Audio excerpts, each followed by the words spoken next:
Thank you so much, everyone. And I mean, I have a completely different type of presentation today. And I mean, I've been very inspired by previous presentation.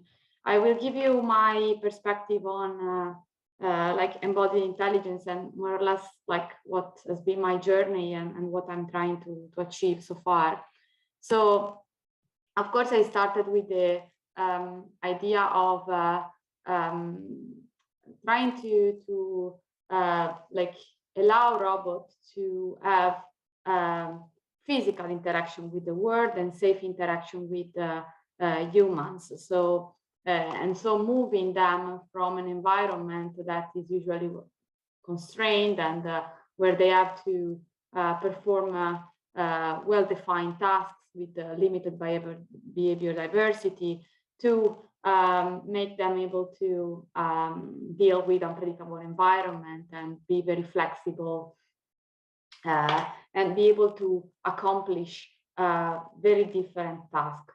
So to do so, I started my journey by trying to design and develop artificial skin for robots, so providing them the ability to interact with the environment. And I think probably some of you already maybe had the opportunity to saw this sensor around. So the idea was to actually solve a lot of technical challenges that are related to the development of this system and scale up from a small tactile sensor to actually be able to cover up to 2 square meters of surface of the robot body. And definitely was not an easy task because required to find trade-off among several problems like related to the portabilities of this sensor to several systems with different kind of body, let's say morphology, and but also wiring and data handling. And here you can see that like we were trying actually to be able to cover several robots with this kind of technology. And the first type of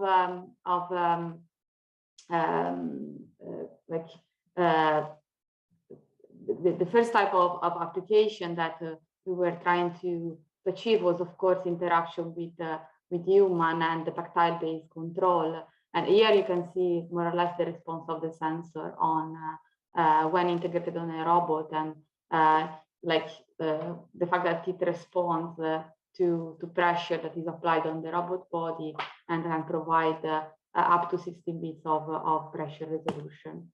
And this actually allows us to achieve behavior like this one that is a completely reactive behavior. So here there is no planning, no vision involved.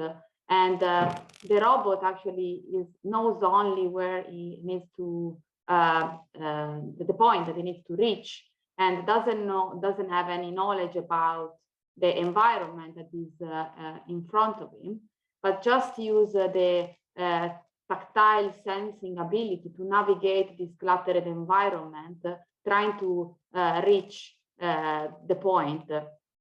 And so this was like things that can be enabled from by having like tactile sensing ability on the robot body. But I started after to look at the to look at another perspective. And so I mean at the fact that we need, so if we look at biological organisms, of course we have compliant body, and this allows them to be able to deal with a very difficult environment, and soft robotics definitely can allow us to achieve better and simple mechanism, exploiting the mechanical intelligence of some material. But I like looking at the problem of the sensing perspective, like a question arises about, okay, thanks to this compliance, we can actually have a system that can be very adaptable and can actually sort out some tasks just thanks to their morphology and compliance of their body. So do soft robot need sensor? Because it looks like that without any complex control and without sensor, they can definitely be able to accomplish tasks and be very, very adaptable.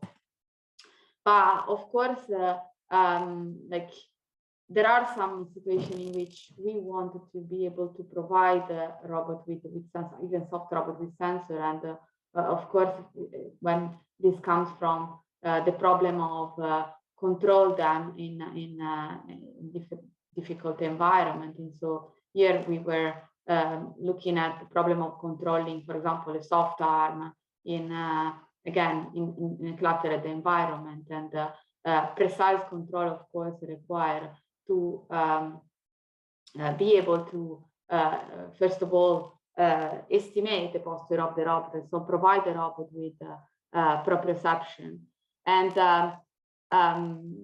that is something that we started to look at, because of course these require to solve some challenges even in from technological perspective. So how we can estimate the posture of a robot that theoretically has infinite degrees of freedom without, first of all, by having an integration of sensing that is robust and reliable, also without impeding the or impairing the compliance adaptability of the system. And so here we were trying to sort out this problem by trying to estimate the posture of the robot by using some distributed pressure sensor at the link of so at the, let's say at the joint of this robot, assuming that a deformation could generate a pressure distribution on top, and so using this information to be able to actually estimate the posture of the robot. But also another problem is providing these robots with also exteroception, and this is also in relation to sensory motor coordination, and so is related to the problem, to the perception problem of the robot. So we were actually starting to look at how to design sensor that can be soft, but also that can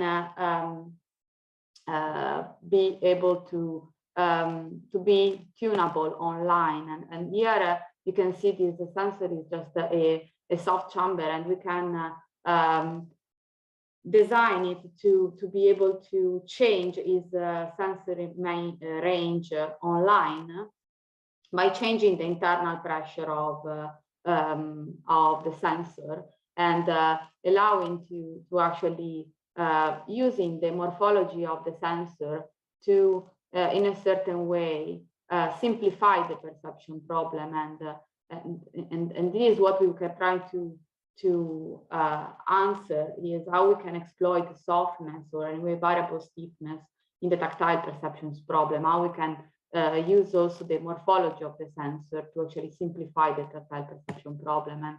And we use this sensor to actually evaluate how we could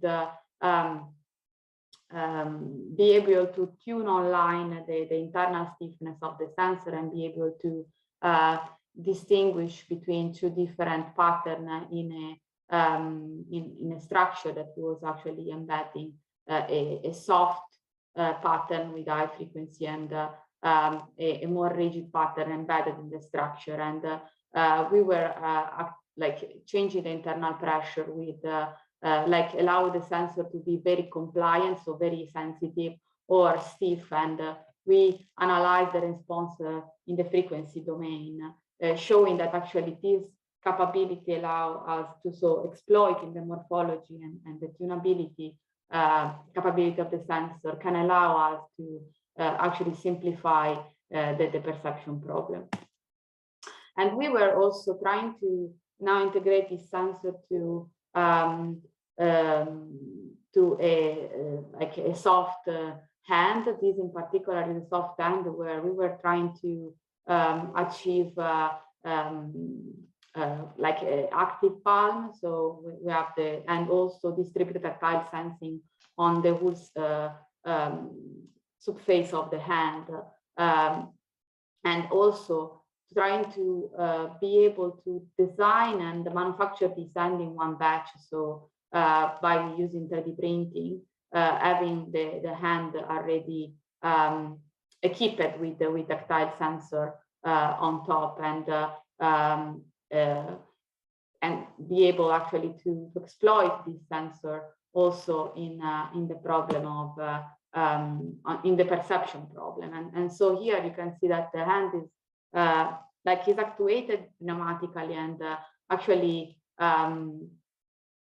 with just 1 degree of freedom. So we are actuating all the joint together, and you can see that thanks to the compliance of the hand, we can achieve a good conformability to different type of objects. And we are now looking at, I mean, how to exploit this compliance and tactile sensor on the hand to be able to from the tactile perception problem, so be able to do object recognition, but also be able to achieve in dexterous manipulation with this. And I would say that, I mean, sorry, this is it from. Okay, yeah, thank you, Perla. It's very fascinating technologies that you're developing, and yeah, that's totally relevant about the perception of the world. So